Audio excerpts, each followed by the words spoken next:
Hello everyone, नमस्कार। स्वागत छ हजुरहरूलाई मेरो च्यानल अञ्जनाज नेपाली किचनमा। आज चाहिँ मैले हजुरहरूको लागि एकदमै स्पेशल मिठाई पत्रे मिठाईको रेसिपी लिएर आएकी छु। एकदमै सजिलो तरिकाले एकदमै मिठो क्रन्ची पत्रे मिठाई हजुरहरूले घरमै सजिलै तरिकाले बनाउन सक्नुहुन्छ। यो पत्रे मिठाई विशेष गरेर तिहारमा चाहिँ धेरैले बनाउनुहुन्छ, तर अरू बेला पनि बनाएर खान एकैछिनमा बन्छ। एकदमै सजिलो छ, हजुरहरू पनि ट्राई गर्न सक्नुहुन्छ है। फर्स्टमा मैले मैदा लिएको छु 1 कचौरा जति। त्यसपछि यसमा मैले थोरै नुन राखेँ अनि यसलाई एकछिन मजासँगले चलाएँ, नुन सबैतिर पसोस् भनेर।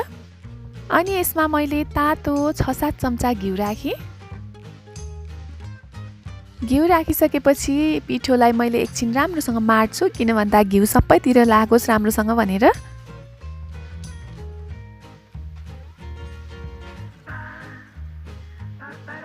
पिठोलाई राम्रोसँग मार्दाखेरि चाहिँ यस्तो डल्लो बन्नुपर्छ अनि हाम्रो पिठो एकदम पर्फेक्ट हुन्छ। त्यसपछि अब म यसमा थोरै थोरै गर्दै पानी राख्दैछु, किन भन्दा धेरै पानी एकैचोटि राख्नुभयो भने गिलो हुन सक्छ। थोरै थोरै गर्दै हाल्नुपर्छ पानी।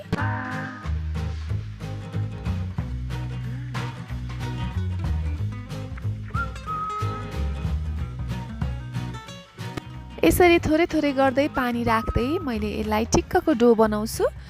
गिलो पनि हुनु हुँदैन र धेरै साह्रो पनि हुनु हुँदैन, ठिक्क मुस्नुपर्छ। पिठो मुस्दाखेरि चाहिँ बेल्न सजिलो हुने गरेर, किन भन्दा हामीले यसलाई पातलो बेल्नु पर्ने हुन्छ।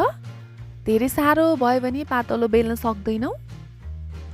अब हाम्रो ठिक्कको डो बनेको छ। एकैछिनको लागि मैले यसलाई छोपेर राख्दैछु। अब म यता चास्नी बनाउँदैछु। चास्नी बनाउनको लागि चाहिँ मैले 1 कचौरा चिनीमा आधी कचौरा पानी राखेँ।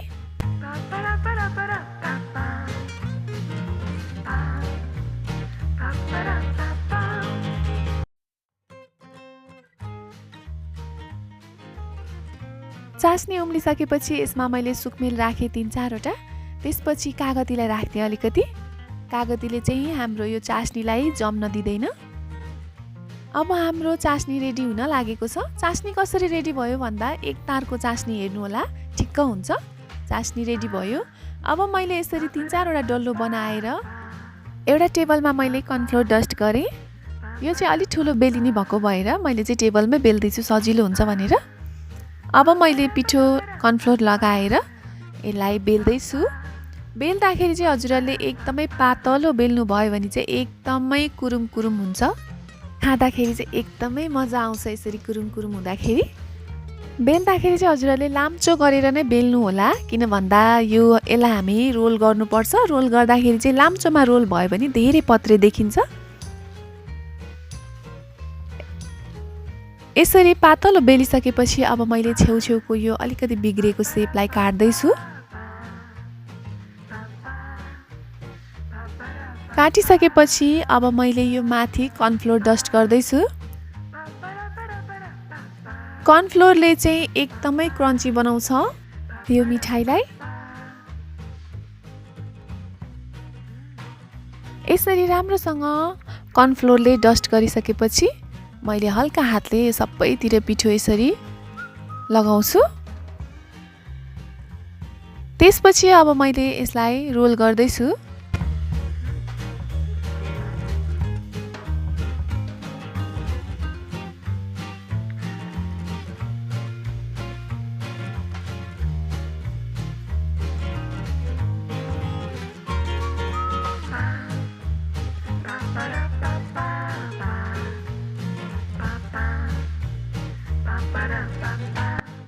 रोल गरिसकेपछि अब मैले छेउमा पानी लगाउँदैछु। पानी लगाएर अनि मैले रोललाई बन्द गर्छु।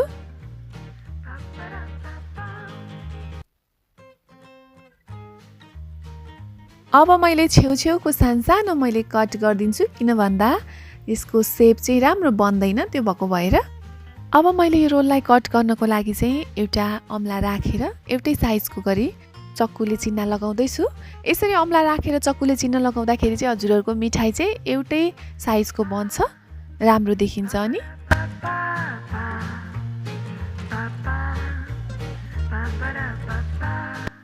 अब मैले यसलाई चक्कुले काट्दैछु मैले अघि चिन्ह लगाएको ठाउँमा।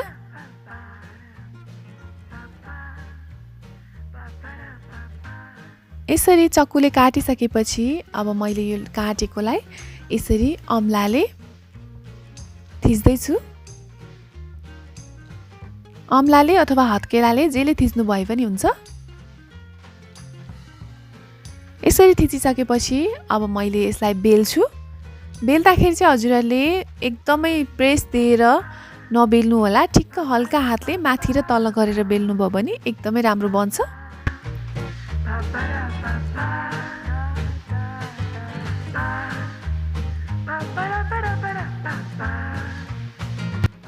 यसरी हजुरहरूले सजिलैसँग मिठाईको सेप बनाउन सक्नुहुन्छ। अब बेलेर सकियो, मैले तेल तताउँदैछु भाँडामा। हजुरहरूले तेल तताउँदाखेरि चाहिँ फर्स्टमा चाहिँ ठुलो ग्यास पारेर तताउनु होला, त्यसपछि ग्यासलाई ठिक्क बनाउनु होला। तेल तातिसकेपछि चाहिँ ग्यास घटाउनुस्, किन भन्दा यो पत्रे मिठाई चाहिँ ठिक्क आगोमा बनेको राम्रो हुन्छ। फेरि हाल्ने बित्तिकै रातो भएर डढ्छ। सानो आगोमा यसरी फर्काएर काँटा चम्चाले मैले यसरी बनाउँदैछु यसको सेप। अब मैले अर्को राखेँ, हेर्नु होला कसरी बनाउने भनेर।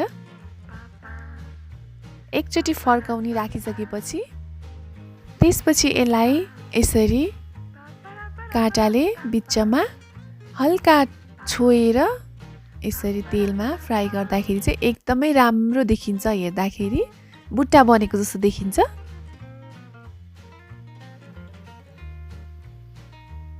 सानो ग्यास पारेर हामीले बनाउनु पर्छ, किन भन्दा यो हतार गरेर बनाउँदाखेरि चाहिँ बिग्रिन्छ। एकदमै बिस्तारै बनाउनु भयो भने एकदमै राम्रो बन्छ, पर्फेक्ट बन्छ। अब फेरि मैले अर्को हालेँ।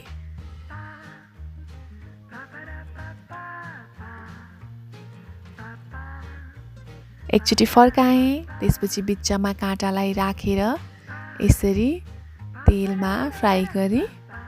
एकदमै सजिलो छ, हजुरहरूले पनि सजिलैसँग घरमा बनाउन सक्नुहुन्छ।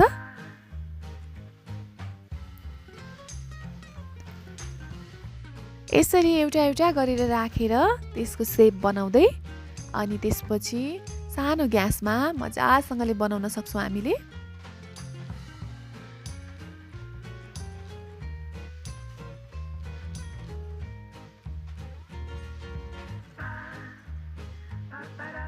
यसरी बनाउँदाखेरि चाहिँ एकदमै सजिलो के हुन्छ भने हजुरहरूले एउटा हाल्दै अर्को निकाल्दै एउटा हाल्दै अर्को निकाल्दै गरेर सजिलैसँग फ्राई गर्न सक्छौँ।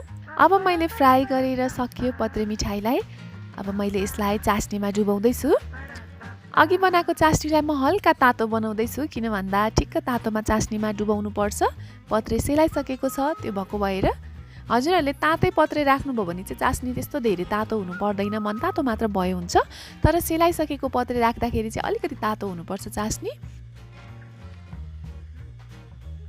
चास्नीमा डुबाइसकेपछि पत्रेलाई मैले एकचोटि फर्काएर अनि निकालेँ।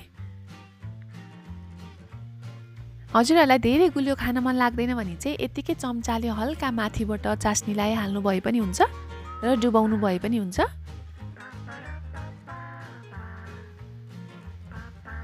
अब एकदमै मिठो एकदमै क्रन्ची पत्रे चाहिँ तयार भयो हाम्रो।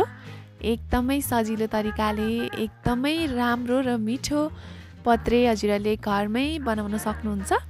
हजुरहरूलाई मेरो यो भिडियो कस्तो लाग्यो कमेन्ट गर्न नभुल्नुहोला। साथै हजुरहरूले अहिलेसम्म मेरो च्यानल सब्स्क्राइब गर्नुभएको छैन भने चाहिँ प्लिज मेरो च्यानललाई सब्स्क्राइब गरिदिनु होला है त। सबैजनालाई धेरै धेरै धन्यवाद मेरो भिडियो पुरै हेरिदिनु भएकोमा।